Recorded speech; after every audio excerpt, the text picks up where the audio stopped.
This is Danny Flexon here for Seconds Out. Delighted to be joined once again, although the first time in a little while, by the British welterweight champion, Ekow Essuman. Ekow, how are you? Yeah, I'm good, thanks, Danny. Just getting on with stuff, really. I've had another kid now, so a little Oh, boy. congratulations. My wife's giving birth to our little boy. She's doing well in that, and I've just been training throughout, really. Like since my last match, I think I had maybe 2 weeks out the gym, and then I was just back in. So yeah. That last fight looked pretty grueling against Darren Tetley. I think you were a clear winner by the end, but there were some tough moments in there. How do you reflect on it now? I think going into the match, I just put too much of an omen on myself to get an amazing stoppage finish within the first few rounds that everyone had touted and had been looking forward to. But in reality, as soon as I just thought, why am I searching for this knockout? I'm just gonna box. As soon as I did that, it all just came together really. So it's just a and it was also a reminder that my engine is second to none because I don't really look at myself as um someone with a really good engine because I think all boxers have a good engine really. Because you watch some fights and you just think, how is he still going, or how are they going at that pace? But that was a reminder for myself that actually I have a really good engine, and not there's not a lot of people that will be able to go at my pace for the second half of a fight. And furthermore, I can start a fight a lot faster. The difference between me and a lot of other people is they can't keep up the pace, but I can. You talked about the desire there to get like a highlight reel knockout. Where did that come from? Because we're not used to seeing that from you. That's not something that normally you aim for specifically. Well, maybe it just came from the occasion, really. Being put onto the bill last minute, making weight last minute, and thinking, oh, if like Cinderella story, if I could get like a highlight reel knockout and being put on last minute, like what kind of a message would that send out and stuff like that. And that's no respect to Darren Tetley because Darren Tetley he is a clinical, really good southpaw boxer with a great boxing brain as well. Tell us about that whole experience of, being headlining a show, then it being cancelled, you being moved to essentially a bigger show, but not being the main event anymore. But more importantly, having to make weight a week earlier than intended. Yeah, making weight. I mean, like like most other boxers, I wouldn't say I make weight easy, but I make weight. Like it's just I don't deplete myself or boil down to make weight like some other boxers do. I make weight the right way. Like weeks before a fight, I'll be within striking distance. It's all about just getting culminating the whole training camp together, making sure I'm feeling sharp and well rested and whatnot. So I was supposed to fight, I think, a week or so after that date.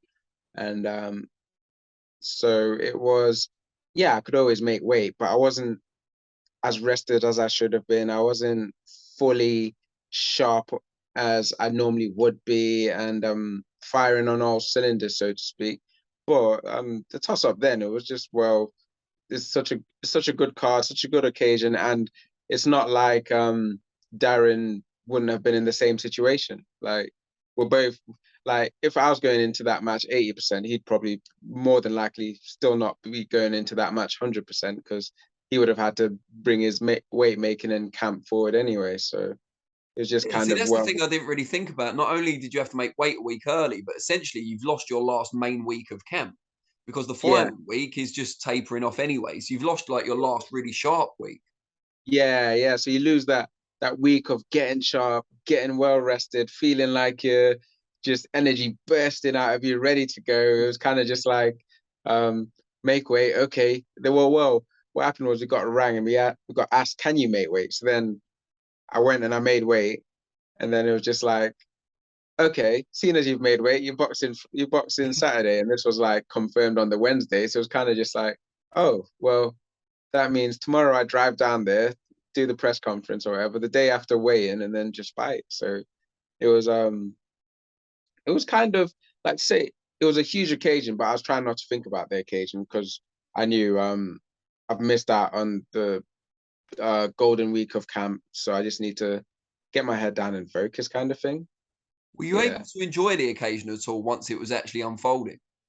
Yeah, no, I did enjoy the occasion once it was unfolding, but it was kind of that but at the back of my head, it was kind of like don't get to try not to get drawn into the whole occasion of it, because at the end of the day, no matter how big of an occasion, the boxers see it a bit differently. It's kind of like, well, I'm here to box, so I need to box, and then like I can enjoy it. What do you kind of take away from it? What will you remember from the occasion going forward? You know what? As much as I was trying to block out the occasion, it came to the ring walk, and I had my hood up, and my music started playing. They changed my entrance song, so I was thinking, oh, this isn't my entrance song, but I like the song anyway. So my Right. music started playing. I was buffing my head, and I thought, oh, this is a good track actually. Went to toss my hood back, and as I did that, I looked up into the like way up into the sky into the stands, and I was like, oh, there really are a lot of people here. So that was an eye opener on the ring walk, and yeah, it was just an interesting experience, really. And did you watch the main event afterwards? Yeah, got to watch the main event afterwards. Yeah, I'm assuming you had pretty good seats. yeah. Well, one of my trainers was basically ringside, but yeah, we had really good seats. Oh, awesome.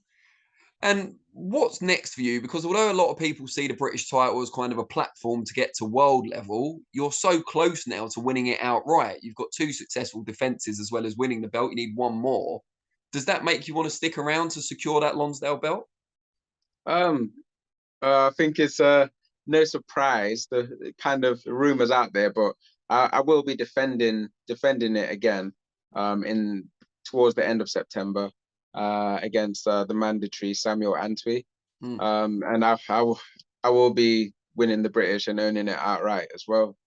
Like that needs to be done. I'll be one of four welterweights to do it, and I don't know how many welterweights have done it in Nottingham, but I'm gonna definitely stamp my name there.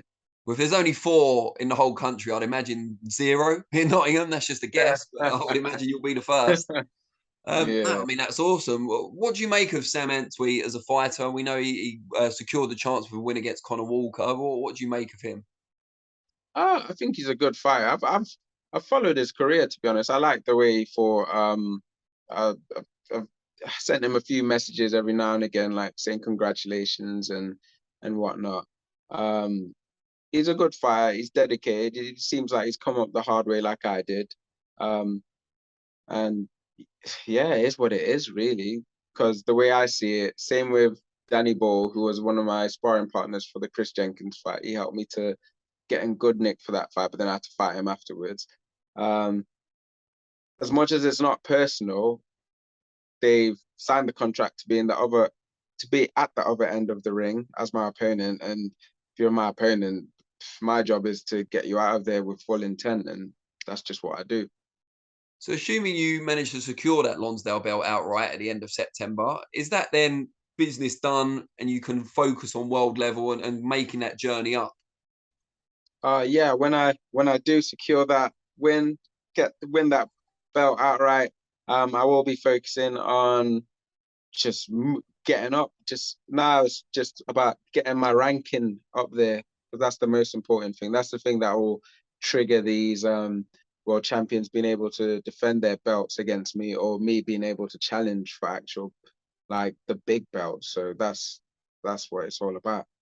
And what about the kind of big domestic names, the likes of Conor Benn, Josh Kelly, and so on? Are they kind of in your sights, or is it more, attacking that world rankings?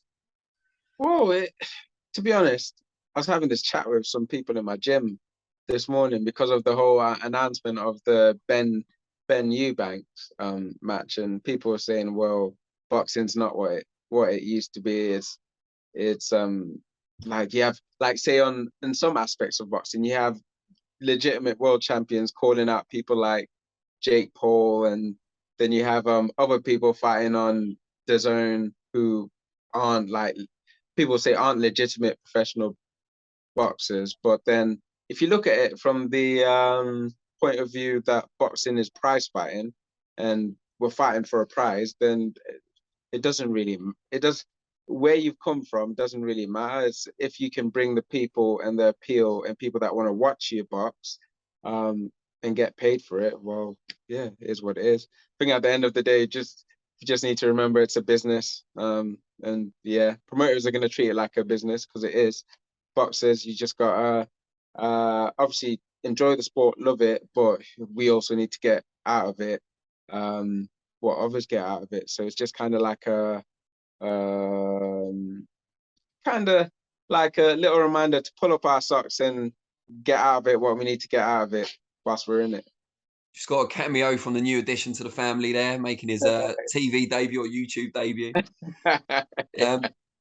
Yeah, so have you got an interest in those domestic opponents then, potentially? So the likes of Ben, if he comes back down to welterweight after Eubank, Josh Kelly, I know is with Boxer, David Evanesian, not British, but based here and with Frank Warren like you? Yeah.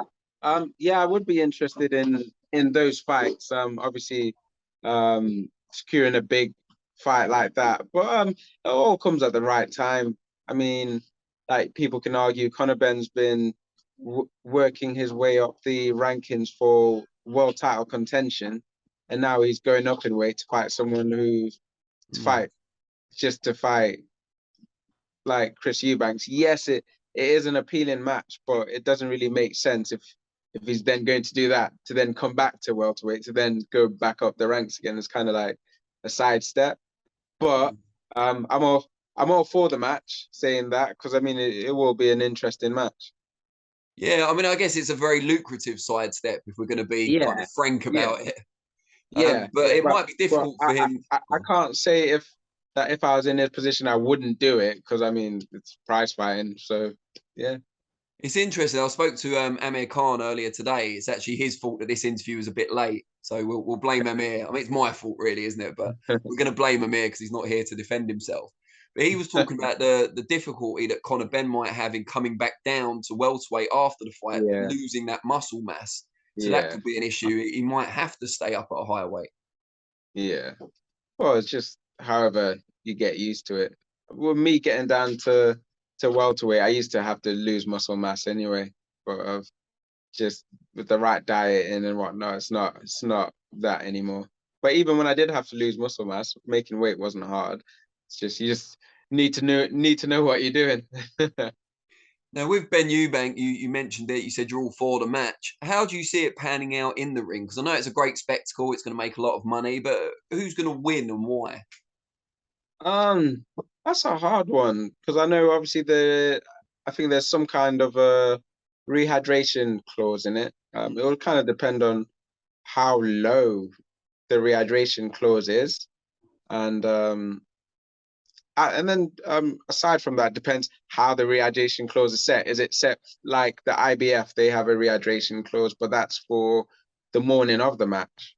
So about 8 a.m. or so, they'll come and check your weight to make sure it's where it's where you agreed. But then after that, you can rehydrate some more. So kind of it depends on little things like that, and if how they say how Chris you rehydrates after the clause, and so to speak, and then it just depends on Conor as well, because high octane style, he's going to put on more muscle for this fight. More muscle needs more oxygen, so later on in the fight, he's not going to be as well. He shouldn't technically be as explosive as he normally would be. Depends how his training is. If he's trained for that, lactate buffering and all that, but and then Conor Benn style, where he does go in for a good scrap, is that going to benefit him going against a naturally bigger man? Like his fight, he goes in, but he does get caught. So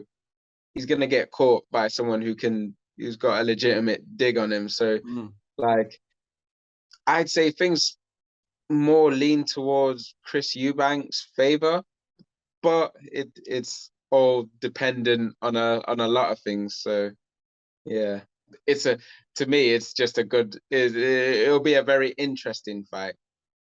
Is it something, that sort of spectacle, that you'd like to be involved in? And obviously, your last fight was on a huge show. but in terms of main eventing, something that captures the public imagination to that extent. Yeah. I mean, yeah, who wouldn't? As a fighter, you relish at the chance to be the main event, and if the public are really asking for it and really want it, and you've got people willing to pay the money to come to it, and you get paid like handsomely for it, then it's just like you can't really complain at all. That's why, like, as much as I can say, yeah, Conor Benn's sidestepping his goal, or Eddie Hearn sidestepping the goal for Conor Benn, I mean, it is what it is. You get it. Like, yeah, and it does make for an entertaining fight. So as much as you can pick it apart, it makes sense.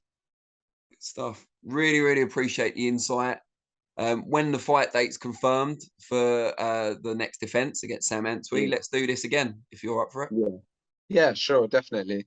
Excellent. All right, well, really appreciate. Congratulations again on the Yeah, expanding family, and yeah, we'll speak soon. yeah, thank you, Danny.